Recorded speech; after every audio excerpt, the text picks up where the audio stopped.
Hi there, it's Lori, and I'm going to start with stories. I forgot to change my glasses. All right, and then I'm going to see if any of you observe something. You probably already have behind me. I will talk about that momentarily, partially on Armchair Chef's suggestion. I had already had them ordered. I think that really quick. So anyway, here's the story. It has nothing to do with my finished authors, but it's two stories together because yeah, what happened tonight is why my husband's like, wait, have you ever told this story? Now, this is a story I know I've told, but I don't know if I've told it on a video or just in a live. So here's the story. When my husband and I were first dating, his youngest, the now 15-year-old, was still 2. She turned 3 a couple months after we met. A few months, like 2 or 3 months after. I can figure it out, but I've been wondering, so we're not doing math right now. I know, funny for me, right? Anyway, so oh my God, just a little bit more.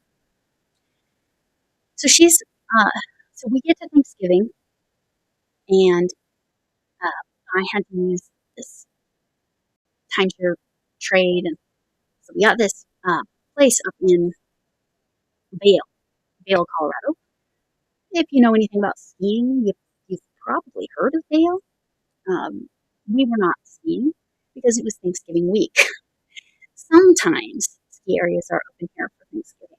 Thanksgiving is the fourth Thursday, right? Fourth Thursday of November in the U.S. I know in Canada it's sometime in October. But anyway, we were not going to be skiing because, again, most of the time it's not open that time of year, which is why we could get a place up there. But also, it's very expensive. And Vail is one of the more expensive. It's not the most expensive. Telluride and Aspen probably are the most expensive here in Colorado. And I don't know that as fact. That's what it used to be. I haven't skied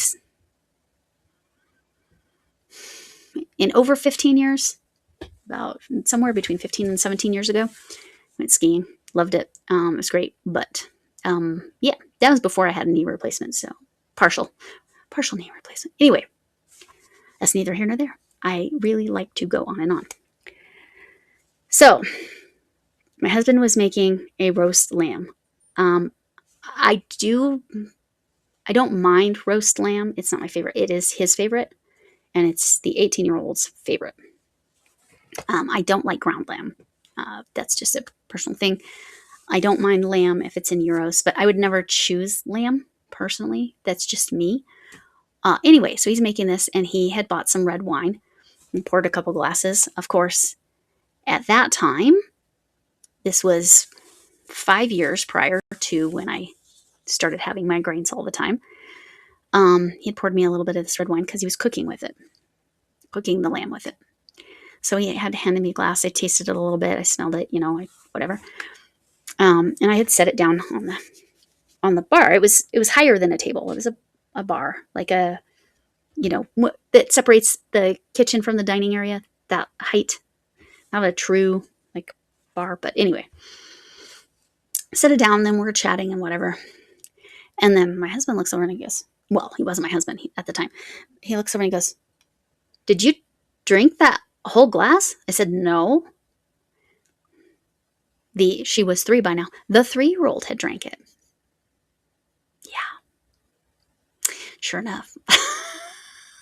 She's like, just, it wasn't a ton. It was maybe 2 ounces, but still, it was like a port or something. It was a red wine. It was a deep red wine. Anyway, so that leads us to today.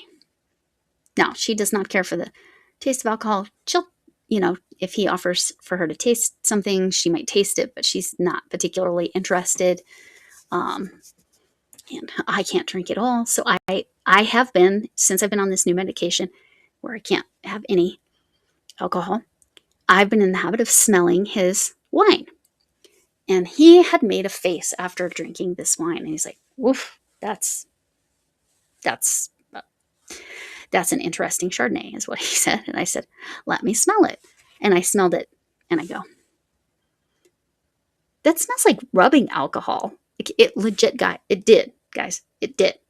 It smelled like rubbing alcohol. Like, that is not for drinking. He had bought it to make this sauce, this lemon sauce that he puts over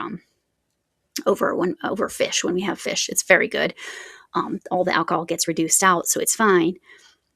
But usually he'll just drink whatever's left over because he'll get the small. He got a box this time. He honestly would have been better going with Bay Bridge or something and getting a bottle, because then he could have drank that, because it was rubbing alcohol. And so then the 15-year-old was like, wait, does it really? And so she smelled it, and she's like, that totally smells like rubbing alcohol. So yeah. Be careful what cheap wine you buy if you plan on drinking it. The sauce was great, because usually they say you don't want to cook with any wine you wouldn't drink. Right? That's a saying with cooks. I don't know. I was always like, if I'm going to cook with it, I'm going to get the cheapest that's convenient. That's what my husband did, but he should have gone with a bottle that was cheap, because it would have tasted better. Anyway, that's my story. So here's my finish. So there's the two stories, all connected. This is serving multiple purposes. First, I'm going to mention Michelle Plays Hooky and her spring fling playlist. This is for her. I was doing this, but it's also for my granddaughter's stuffed animal Pegasus that's about this big. Okay. She asked me to make a blanket for her Pegasus. Her Pegasus goes with her everywhere. Yes, that's her support. Her support animal, stuffy, plushy, whatever you call them. I made modifications to this, and here it is. This was one of the coasters. I added extra rows, and I wasn't changing colors every row. This is the color of the yarn. I used all but maybe 3 yards of it. It was a scrap to begin with. Now it's really a scrap. Now it's like stuff in an amigurumi scrap. And this is a big twist. It's a very bright, Hadija, sorry. Very bright pink. It's like hot pink. I don't know if it's coming across the screen as hot pink, but that's what it is. And I liked this side because it kind of curls up that way. And the flowers kind of stick up when you lay it down. I think that was supposed to be the back side, but whatever. It's for a stuffed animal, so it's okay. I made lots of mistakes. There's supposed to be one petal, one of these, between each flower. Well, right here, there's 2. I think I did that again over here somewhere. Oh, here's 2 with no petal in between. Oh, there's 2 petals. 2 petals. Yeah. So, but again, does it matter? No. It's for a stuffed animal, and my granddaughter will love it. And she won't know that those are mistakes. It could look like it's on purpose. But I did follow the pattern in Michelle's playlist. She's got 2 different ones. I'll link the one that I used, and I'll link that playlist so you can go check it out. You have until June 30th, maybe June 29th. I can't remember.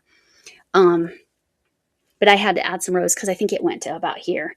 But I kind of kept the pattern. I kept increasing how many stitches I was putting in between each.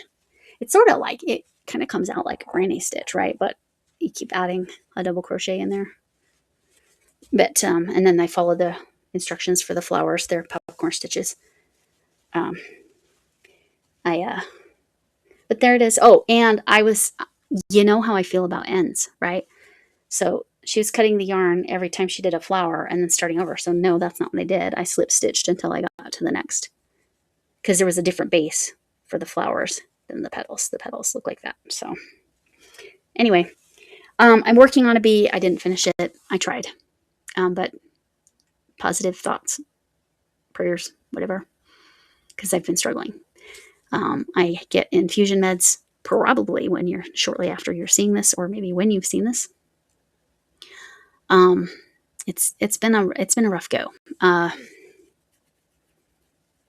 Yeah. So, just if you think of me, it's really been rough. So if you haven't noticed, I put all my rainbow yarn. They're all in bags. That's why it's kind of a little bit blurry. And then these are bags and sealed. And they've been through the dryer. So they are good to go. And that's why I felt comfortable. And I figured, it's Pride Month. We'll go with the rainbows. So there you go on that. This is just, I felt like that's like perfect for a little Pegasus. The Pegasus will probably fit right across there. She'll love it, like I said. And I want a bee to put in one of the flowers, so I'm making it out of thread. It's a little bit bigger than I thought it was going to be. I used the 2mm hook with the thread. Probably should have used a 1.5 or a 1mm hook to get it to be tiny, but it's all right. It's on Michelle Plays Hookie's playlist as well, and that one's by Hooked by Robin. I don't recall what the content creator's name was for this, but it'll be in the description below. So yeah, it's that purpose, and also it was a nice break from doing the Gabby doll for my granddaughter. I'm going to have to start making, I want to make a baseball for my grandson. I've crocheted a baseball once before, and he'll love it. He loves to throw things, and this way I can make it something that will not hurt anyone by accident. I mean, I'll make it very soft and squishy. So yes, I'm still in the process of heat treating my yarn. That's why there's almost none over there. All right. So thanks for coming in. Can I get an amen? Get myself together here. So I match Mama Potato Head. She's had a rough week too. She keeps falling apart. Hugs from me, Mama Potato Head. Hugs from me. Whatever kind of hug you need, even if it's a hug from a distance. And congratulations to Ian as a weirdo who's been rooting for the Carolina Hurricanes. So there you go. Just for the fun of it. And I'm wearing the shirt. So in 900 years of time and space, I've never met anyone who isn't important. Remember, you matter and kindness matters. I hope to see you again soon. Bye.